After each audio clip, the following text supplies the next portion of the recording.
Dear students, इस video में हम सीपीसी की सीरीज को आगे बढ़ाते हुए नेक्स्ट टॉपिक करेंगे। आज का टॉपिक है institution of the suit.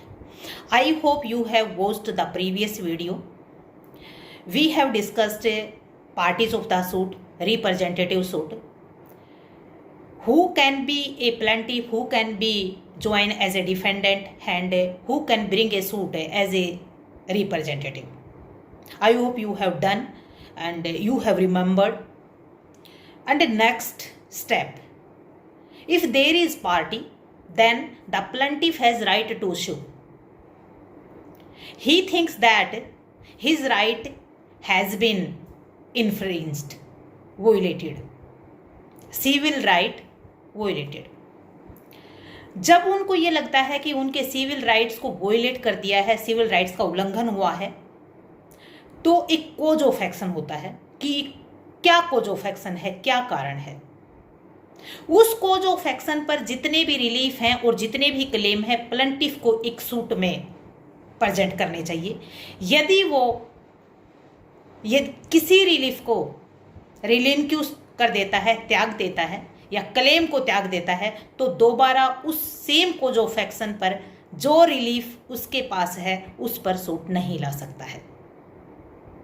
Order 2 of the CPC ये बात कहता है कि पार्टी के पास, प्लेंटिफ के पास एक कोज ऑफ एक्शन पर जितने भी रिलीफ हैं, जितने भी क्लेम हैं, वो एक सूट में लाने चाहिए।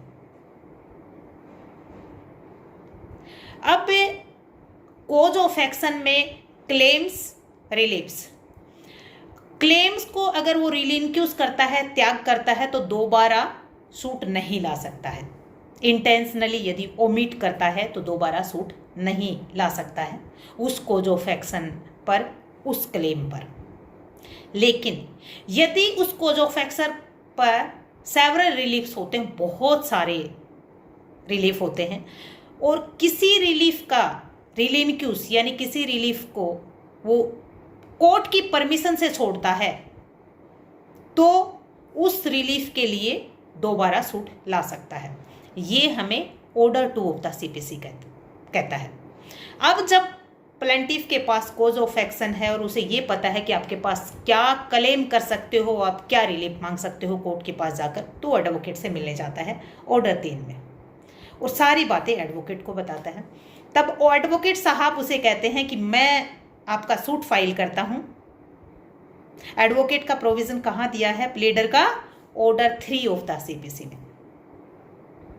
ऑर्डर 3 ऑफ द सीपीसी में जब एडवोकेट से हम मिलते हैं, तब एडवोकेट साहब हमें बताते हैं कि मैं आपका सूट प्रॉपर तैयार करूंगा और उस कोर्ट में हम जाएंगे। बताएगा हमें कौन से कोर्ट में जाना है, क्योंकि वकील साहब का प्रोफेशन है, वकील साहब बताएंगा आपको। तो जब वो प्लेंटिफ वकील साहब के पास जाता है, तो प्लेंटिफ का जो डॉक्यूमेंट सूट के लिए प्रेजेंट किया जाता है उसे कहते हैं प्लेंट। प्लेंट के बारे में ऑर्डर 7 बताता है। तो प्लेंटिफ अपना सूट प्रेजेंट करता है किसके द्वारा? By the plaint. सूट कैसे इंस्टीट्यूट किया जाता है? By the presentation of plaint. Plaint को प्रेजेंट करके सूट को इंस्टीट्यूट किया जाता है, सूट को संस्थित किया जाता है। ये बात कहाँ लिखी है? सेक्शन 26 ऑफ द सीपीसी में। अब जब वकील साहब हमें ये बताते हैं कि मैं एक प्लेंट तैयार करूंगा आपके नाम से और इस कोर्ट में प्रोड्यूस करूंगा, तो कौन से कोर्ट में प्रोड्यूस करेगा? कौन से कोर्ट को ये क्षेत्राधिकार है कि इस मामले की सुनवाई करे? ठीक है, जब क्षेत्राधिकार की बात आती है तो मैंने टॉपिक आपको करवा दिया है सेक्शन 15 से लेकर सेक्शन 20 तक। अब हम ऑर्डर्स कर रहे हैं, तो उस प्लेंट को कैसे तैयार किया जाएगा, उसमें क्या शामिल किया जाएगा? कोर्ट का नाम लिखा जाएगा, पार्टीज, प्लेंटिफ का पूरा एड्रेस, पूरा नाम, डिफेंडेंट का पूरा एड्रेस, पूरा नाम। यदि प्लेंटिफ या डिफेंडेंट में से कोई माइनर है, कोई अनसाउंड माइंड है, तो वो डिटेल लिखी जाएगी। प्लेंटिफ का क्या कोज ऑफ एक्शन है, क्या रिलीफ उसने क्लेम किया है, जिस कोर्ट में डाल रहा है क्या उसको जूरिसडिक्शन है, लिखेगा इसको जूरिसडिक्शन है। यदि कोई रिलीफ उसने छोड़ा है, रिलिंक्यूज किया है, तो लिखेगा कि मैंने ये रिलीफ रिलिंक्यूज किया है। ऑर्डर 6 में प्लीडिंग है, अभिवचन है। अभिवचन के सारे रूल्स फॉलो करेगा जब प्लेट तैयार करेगा। ऑर्डर 6 के, ऑर्डर 7 के, दोनों ऑर्डर्स के जो रूल्स हैं वो एडवोकेट द्वारा जब प्लेट को तैयार किया जाता है तब फॉलो किया जाता है। स्पेसिफिक चीज़ें लिखी जाती हैं। मनी सूट का मामला है तो मनी के बारे में लिखेगा कि कितनी है स्पेसिफिक मनी। यदि इमोवल प्रॉपर्टी का है तो स्पेसिफिक किस चीज़ से रिकॉग्नाइज होता है कि उस इमोवल प्रॉपर्टी का नंबर क्या है, सर्वे नंबर क्या है, कितना है, मैप क्या है, साइट प्लान क्या है, जो भी है जिससे वो प्रॉपर्टी रिकॉग्नाइज की जाती है, सारी डिटेल लिखिए। अब प्रेजेंटेशन जब करता है सूट की तो कौन से कोर्ट में करेगा, ये ऑर्डर 4 बताता है। Institution of the suit, suit must be instituted to the court और टू द प्रॉपर ऑफिसर।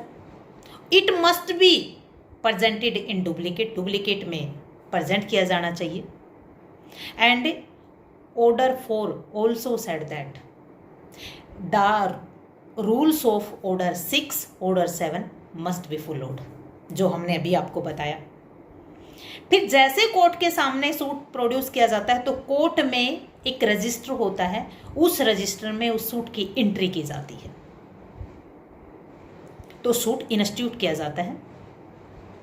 जब प्रॉपर एक प्लेट को तैयार कर लिया है, प्रॉपर कोर्ट में उसको प्रोड्यूस कर दिया है, प्रेजेंट कर दिया है, और जो मांगा है, डुप्लीकेट मांगा है, विद एफिडेविट सपोर्ट मांगा है, वो सब प्लेंटिफ ने उस प्लेंट के साथ दे दिया है। अब कोर्ट उस मैटर को देखता है कि एडमिट किया जाए या नहीं किया जाए। तो यदि कोर्ट को लगता है कि सूट को रिटर्न कर दिया जाए, ऑर्डर 7 रूल 10 में वो रिटर्न कर देगा। और यदि रिजेक्ट कर दिया जाए, कोर्ट को लगता है, तो ऑर्डर 7 रूल 11 में उसको 6 ग्राउंड है, उनमें आधार पर वो रिजेक्ट कर सकता है। और यदि ऐसा कोई ग्राउंड नहीं है तो एडमिट कर लेता है केस को। जैसे ही केस एडमिट हो गया है, एडमिट होने के बाद सम्मन किया जाता है दूसरी पार्टी को और फिर डिफेंडेंट को बुलाया जाता है। तो गाइस, आज अपना टॉपिक था इंस्टीट्यूशन ऑफ द सूट। तो इंस्टीट्यूशन ऑफ द सूट में हमने क्या किया है, ऑर्डर 2 में मैंने आपको बता दिया है कि कोज ऑफ एक्शन होता है, उस पर रिलीफ होता है और क्लेम होता है, दोनों को क्लेम किया जाएगा, प्रॉपर कोर्ट में प्रोड्यूस किया जाएगा जो ऑर्डर 4 कहता है, प्लीडर के थ्रू किया जाएगा जो ऑर्डर 3 कहता है, फिर ऑर्डर 6 और ऑर्डर 7 के रूल फॉलो किए जाएंगे जब वो प्लेंट तैयार किया जाता है। क्या जैसे ही एडमिट हो जाता है प्लेंटिफ का सूट, तब सम्मन किए जाते हैं। तो सम्मन किए जाते हैं, ऑर्डर 5 में सम्मन किए जाते हैं। जब सम्मन किए जाते हैं तो डिफेंडेंट को बुलाया जाता है, फिर डिफेंडेंट आता है, अपनी बात बोलेगा, और वो बात कैसे बोलेगा, बाय द डबल वस बोलेगा। ये नेक्स्ट चैप्टर में करेंगे अब हम। बाय, जय हिंद, जय भारत। आपको इसमें क्या पढ़ना है आपको पता चल गया है।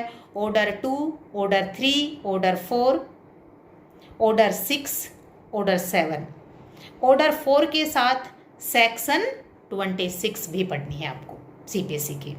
आई होप आपको काम आएगा। बाय, जय हिंद, जय भारत।